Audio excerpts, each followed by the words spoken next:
Well, welcome to episode 5 of our 90-day journey to Easter.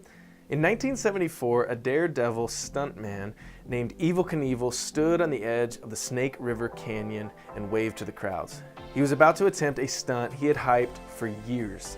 You see, Knievel had promised to jump this massive canyon in a rocket-powered motorcycle. After much fanfare, Knievel climbed onto the motorcycle that was little more than a missile with a seat. The countdown began, and shortly thereafter, he soared off the 100-foot ramp into the Idaho sky. Unfortunately, the parachute that would have slowly lowered him down after reaching peak height malfunctioned and opened on takeoff.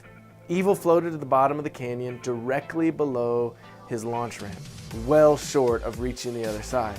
And in that moment, the question of how far did you get really didn't matter.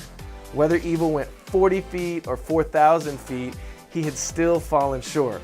Last Sunday, we dug around in what has come to be known as the Sermon on the Mount.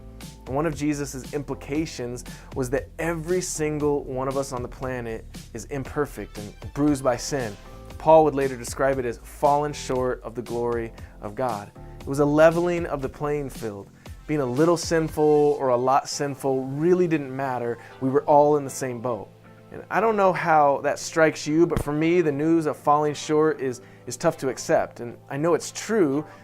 If it's tough for you too, then hang in there, because good news is on the way. Jesus is about to show us the way over the chasm of sin, and everyone is invited to make the jump. Be sure to join us this Sunday to hear more. In this week's reading plan, read Matthew chapter 12, 24, and Mark chapter 13. If you have an extra 3 minutes, click on the link below to see Evel Knievel's Grand Canyon jump.